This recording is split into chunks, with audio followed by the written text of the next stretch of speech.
Olá, eu sou Monique Azevedo, fisioterapeuta em reabilitação do assoalho pélvico e hoje nós vamos conversar um pouquinho a respeito dos fatores de risco para uma incontinência urinária feminina.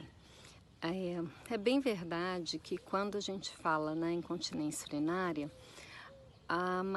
o maior número de pacientes que nós temos são de mulheres mesmo, né? E não é muito difícil da gente compreender isso, porque as mulheres estão muito mais expostas a fatores de risco do que os homens. Isso inicia na própria anatomia, né? A própria anatomia pélvica feminina, ela é uma facilitadora para que esses distúrbios aconteçam. Então, vocês imaginem, nós temos um útero que fica sobre uma bexiga, né? Ele repousa sobre uma bexiga. Então, isso explica porque na gestação, com o aumento desse útero, essa mulher tenha uma condição de polaciúria, que é o aumento da frequência miccional. Então a gravidinha ela vai ao banheiro toda hora, o tempo todo, porque esse útero está crescendo e né, faz uma pressão sobre a bexiga. Mas a gente começa falando a respeito dos fatores culturais mesmo, né? Para que vocês tenham ideia de como isso interfere. É muito comum que as meninas, desde muito cedo, recebam a seguinte orientação: se estiver com vontade de ir ao banheiro, espera chegar em casa para poder fazer xixi.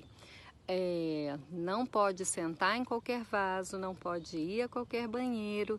E essa menina aprende desde muito cedo a postergar a micção.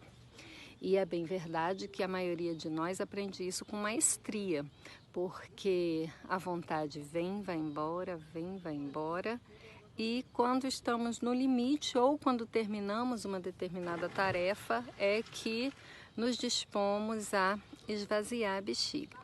Então, isso sendo feito de vez em quando não tem problema, né? Até porque o nosso sistema ele foi projetado para ter controle sobre essa micção. Mas quando você posterga demais essa micção, ao longo do tempo isso vai trazendo alguns prejuízos. Isso vale para a parte evacuatória também. Então, muitas mulheres não conseguem ir ao banheiro evacuar se não tiver no seu ambiente domiciliar, né? E isso acarreta um prejuízo, não é interessante. Um outro fator importante é a oscilação hormonal que a mulher tem ao longo da vida. Então, a gente está sempre oscilando bastante, né? Mensalmente, nós temos aquelas descargas de estrogênio, né? E de repente entra numa outra fase do ciclo ovariano e aí você já tem uma queda desses hormônios. Então, essa oscilação ao longo da vida, porque ela é ao longo da vida mesmo, durante a gestação, né, durante a amamentação e aí quando essa mulher entra na menopausa, então essas oscilações hormonais, elas acabam de alguma maneira interferindo. Vocês vejam, a mulher quando entra na menopausa, por exemplo, ela tem um decréscimo de estrogênio.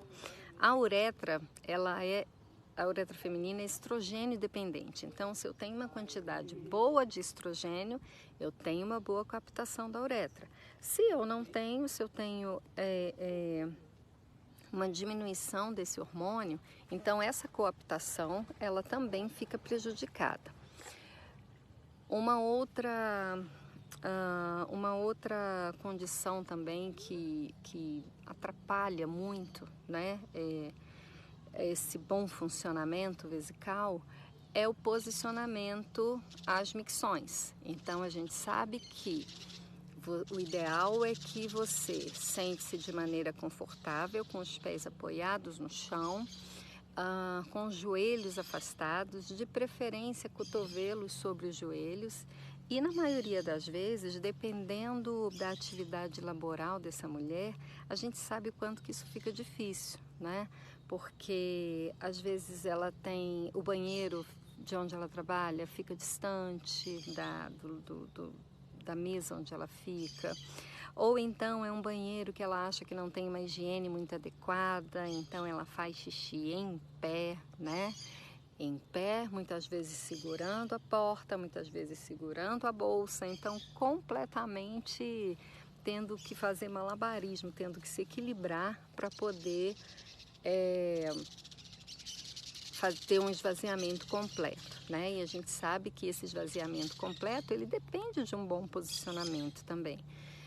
O que a gente sugere é que essa mulher pegue o hábito de levar consigo aqueles protetores de vaso sanitário, né? Ou faça uma higienização prévia, mas que tente, na maioria das vezes, sentar-se confortavelmente para poder urinar. Um outro fator importante é o fortalecimento dessa musculatura. Os músculos do assoalho pélvico, eles são de musculatura estriada, né? Musculatura esquelética, como a maior parte dos demais músculos do corpo humano. Acontece que nós temos o seguinte hábito, a gente trabalha muito o que a gente vê. Então, se o bumbum está com a musculatura enfraquecida, eu vou para a academia e eu malho o bumbum. Se o braço, se a perna está com a musculatura um pouquinho enfraquecida, eu vou e malho braço e perna. Como os músculos pélvicos são internos, a gente não consegue ver, muitas vezes por desconhecimento a gente deixa essa musculatura sem o trabalho adequado. Então essas foram algumas observações, né, a respeito do que a gente pode fazer para manter o assoalho pélvico em perfeitas condições e evitar um quadro de incontinência urinária.